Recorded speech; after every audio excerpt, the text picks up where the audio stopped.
E aí, gente, no meio dessa correria aqui de cobertura da pré-temporada, de parte da pré-temporada europeia aqui nos Estados Unidos, eu resolvi voltar aqui para ver se eu consigo trazer pelo menos algum conteúdo para movimentar o canal, né, e para voltar a falar contigo.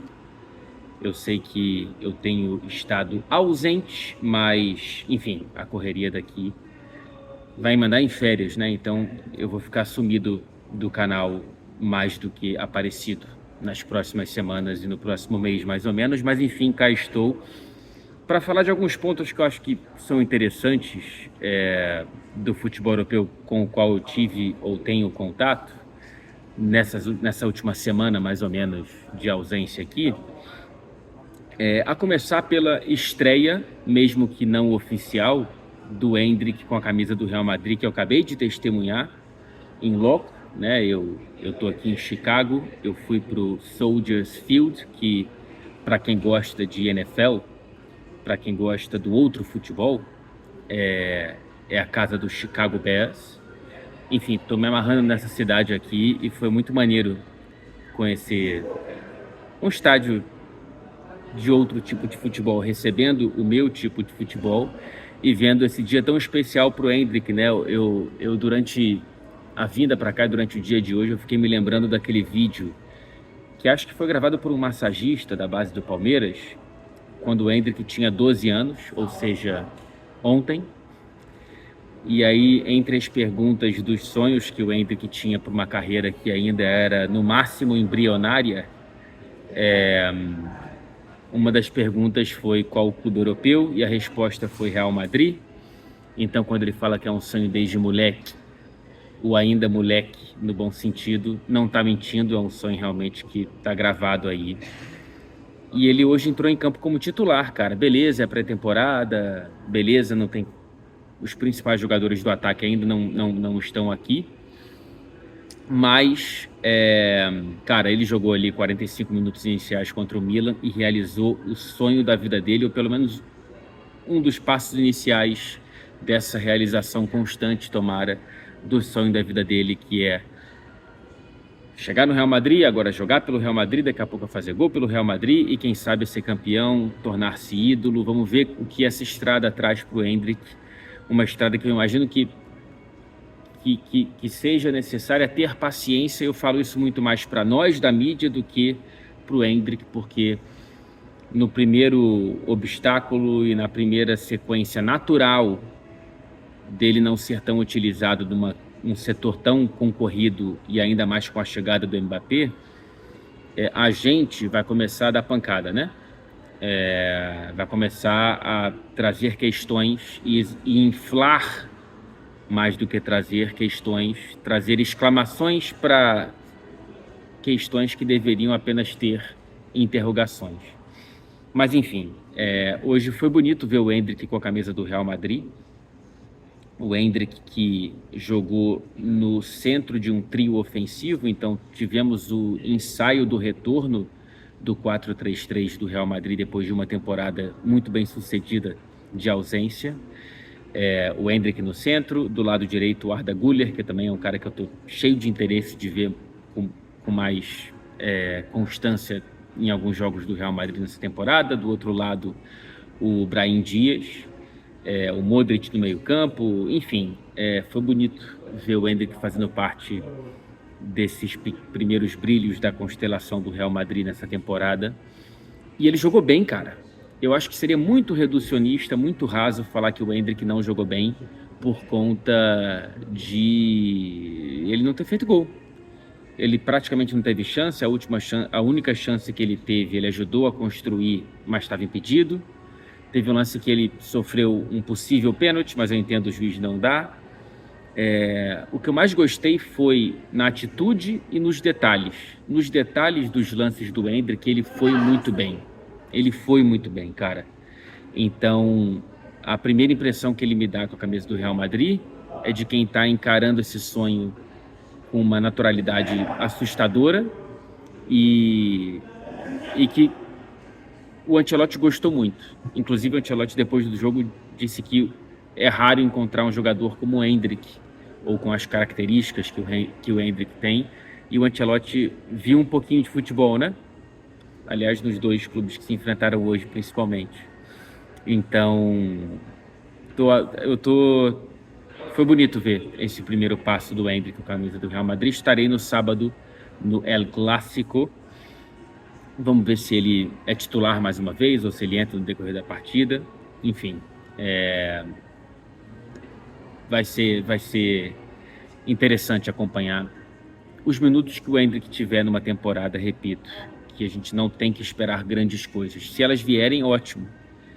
Mas paciência, eu acho que é a palavra-chave, e aprendizado nesse primeiro momento dele no Real Madrid. Passando por um pacotão aqui mais para o nosso quintal, que é a Premier League, eu queria primeiramente tratar dessa loucura coletiva que foi... Você vê como é que muitas vezes as redes sociais são um microfone também, mas um telefone sem fio, né, cara? Todo mundo, e não foi só no Brasil, embarcou que o Klopp anunciou aposentadoria. O que não é verdade, gente. Pode ser que ele venha se aposentar como treinador, sim. Mas o que ele disse nesse congresso hoje de treinadores na Europa não foi nada diferente do que ele disse quando saiu do Liverpool. Quando ele sai do Liverpool e anuncia que está cansado, etc. e tal, alguém pergunta, você vai voltar a trabalhar como treinador? Ele disse, nesse momento eu acho que não. Mas eu não sei como é que vai estar na minha cabeça daqui a um ano. Agora passaram-se alguns meses e perguntaram a mesma coisa, e ele disse, nesse momento eu acho que não, volto a trabalhar como treinador. Mas me pergunte daqui a alguns meses. Eu sinto que o Klopp sente que talvez ele não volte a trabalhar, mas ele não quer fechar essa porta. Se você me perguntar hoje, pela interpretação que eu faço das palavras dele, eu diria que é mais provável o Klopp ele virar diretor ou algo do tipo, do que voltar a ser treinador. Mas não sei, tomara que ele volte a ser treinador. Mas eu acho bizarro como muita gente embarcou, muita gente grande, muito veículo de imprensa grande embarcou numa má interpretação ou numa interpretação parcial de uma resposta em que ele diz, hoje não me vejo voltando a trabalhar como treinador, e cortaram a segunda parte, que é porém, vamos ver daqui a alguns meses. Enfim, é importante checar, cara. Me custou 3 minutos no Google para conseguir achar a entrevista, a declaração completa. E, não dá trabalho, gente. Pelo amor de Deus. Se você é fogo no palheiro, né? Parece que você precisa tacar um fósforo. Busca, né? Quem consome não tem essa obrigação, mas quem reproduz, sim. Deixa eu só checar se tá gravando ainda aqui. Ou se eu tô falando sozinho. Não, ainda tá gravando. Graças. Ainda tá gravando, que eu não consigo ver, não tá em selfie. Passando para uma notícia verdadeira, eu queria falar um pouquinho da contratação do Calafiori pelo Arsenal. É um jogador que, admito, eu só fui ver como joga futebol na Eurocopa, apesar de ter ouvido falar bem dele como parte dessa grande temporada do Bolonha, mais um destaque que sai, né? Além do treinador, Thiago Motta. Calafiori é um zagueiro de 22 anos, que custou ao Arsenal uma negociação que inicialmente está próxima dos 40 milhões de libras, mas pode ultrapassar a depender das metas atingidas nessa negociação. Um valor que eu acho bastante ok, tá? Lembremos que o Arsenal pagou, por exemplo, pelo Ben White 2 anos atrás, 50 milhões de libras. Hoje 42 milhões vale, né, quase que isso. Então, acho que é uma boa negociação para um zagueiro jovem que ainda tinha tempo de contrato. Ainda mais pelo valor inflado pós-Euro. O Arsenal tinha concorrência, inclusive da Juventus do Thiago Motta, que treinou ele na temporada passada no Bolonha, para completar a informação. Tinha também um problema, que era uma cláusula. Quando o Bolonha comprou o Calafiori do Basel da Suíça, o Basel tinha 50% dos valores econômicos do jogador. Então, assim, o Bolonha quis inflar o máximo para tentar fazer desses 50% que lhe restaram o maior possível. E ainda tem a taxa Premier League, né? Quando qualquer clube da Europa ou da Premier League negocia com um clube da Premier League, o valor ele infla muito. Então, considerando todos esses aspectos, eu acho que é um valor muito bem pago por um zagueiro que, por mais que tenha apenas uma temporada de destaque continental, primeiro italiano e depois continental, foi bem na Eurocopa, né? Eu acho que é um valor que tá ok para o Arsenal investir numa posição que precisa, né? Aliás, me parece que a ideia do Arteta é usá-lo como lateral esquerdo e não como zagueiro pela esquerda, que foi como ele jogou no Bolonha e na seleção italiana nessa Euro. Porque ele já tem o Gabriel Magalhães, e na lateral esquerda há um problema, né? O Zinchenko não consegue uma estabilidade técnica, o Tomiyasu não consegue uma estabilidade física e o Kiwior é ok, foi bem quando necessário na temporada passada, mas o Arsenal precisa de alguém para dar um passo à frente. Então, seja como zagueiro, seja como lateral esquerdo, mas principalmente pelos lados, eu acho que o Calafiori ele pode trazer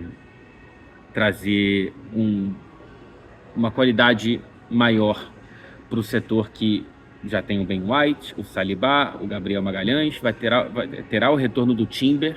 Estou muito ansioso para ver o Timber, porque no pouco que deu para ver na temporada passada eu gostei muito, mas sabe-se lá como o jogador volta depois de romper os ligamentos do joelho e tanto tempo sem jogar. Tem o Zinchenko, tem o Tomiyasu e tem o Kiwior, né? Então, o setor que fica ali com 8 nomes agora para o Arteta trabalhar, se é que ele terá 8 mesmo, porque ele não teve na temporada passada, dadas as tantas lesões, principalmente, repito, do Timber. Uma curiosidade é que o Arteta e o Thiago Motta são conhecidos desde o Barcelona B, e o Arteta já tinha comprado um jogador treinado pelo Thiago Motta, que foi o Kiwior, quando o Motta estava no Spezia. E agora o Thiago tentou contratar o Calafiori para a Juventus, e o Arteta ganhou essa queda de braço com o antigo amigo, vamos ver. O único, aliás, quer dizer, não o único porém, né? Um dos poréns iniciais, além da sempre dúvida se um cara vai se adaptar à pressão maior de jogar num clube maior, a uma nova liga, tem uma questão de uma lesão grave que o Calafiori teve em 2018, quando jogava na Youth League, na UEFA Youth League, né, na categoria de base da Champions, pela Roma. Teve uma lesão muito grave que quase encerrou a carreira dele. Vamos ver. O Arsenal, pelo que parece, entendeu que é uma lesão que já foi recuperada, mas a gente nunca sabe, né? Falando em lesão, temos que falar do Manchester United, cara, é impressionante. Eu não sei onde é azar, onde é incompetência, mas o Leny Yoro, que acabou de chegar, teve uma lesão no jogo justamente contra o Arsenal, dessa pré-temporada aqui nos Estados Unidos, e aparentemente teve uma fratura no metatarso, 3 meses fora. Foi visto de muletas.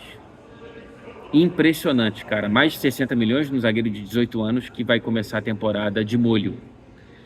Impressionante. Isso aí é azar, né? Fratura de osso, não tem como especular nada de departamento médico do Manchester United. O Højlund, mais uma lesão muscular, 1 mês e meio aí, pelo menos, afastado. Primeiro problema muscular da temporada do Manchester United, que ainda nem começou, hein? Atenção. Atenção. Fechando aqui rapidamente antes de dormir, falando do Manchester City, que emendou aí 2 derrotas e 1 empate nessa pré-temporada, o que não tem como você ler muito disso. Pré-temporada é apenas pré-temporada, mas temos 3 situações interessantes, pelo menos individualmente falando, né? A do Ederson, que me parece querer sair do Manchester City, mas compreender que talvez o Al Ittihad ou qualquer outro clube saudita não vai atingir os 50, 60 milhões que o City está pedindo por ele. E aí vai ficar, parece, a não ser que abram o bolso. O Guardiola está doido para resolver essa situação o quanto antes para entender o que faz. Mas me parece que se o Ederson sair, a opção é trazer um goleiro número 2 e promover o Ortega para número 1. Caso isso aconteça, isso é para outro vídeo.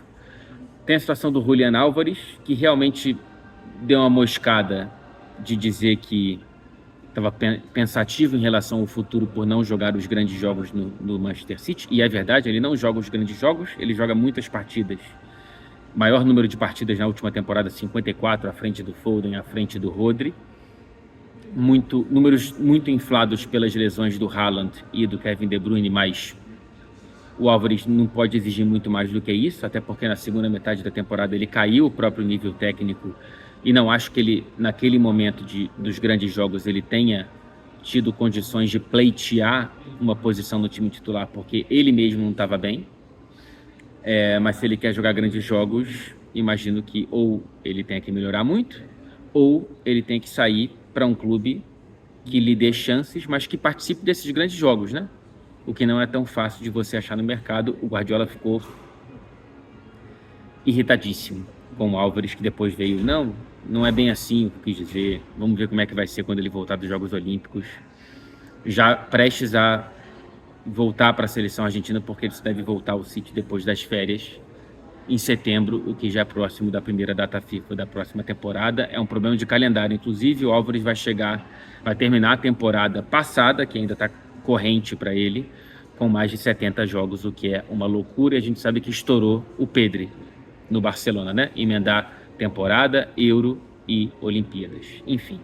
E tem a situação, para finalizar, do Grealish sendo muito honesto em relação à ausência da Eurocopa. Ele não foi político e ele falou, cara, basicamente ele falou, cara, eu quero calar a boca de quem não me convocou e de quem achou que eu não deveria ser convocado, porque eu acho que eu deveria ser convocado, eu acho que eu ofereço coisas diferentes de quem foi convocado. Achei interessante a resposta, por mais que eu discorde de alguns pontos, mas eu acho uma resposta interessante do Jack Grealish. Eu quero ver se ele vai de fato conseguir calar a boca desse pessoal que não tá mais lá, né? Nominalmente o Southgate. É isso, gente. Espero que o áudio não tenha ficado muito ruim. Eu tô aqui no salão do hotel e vou dormir porque amanhã tem mais trabalho. Um beijo saudoso.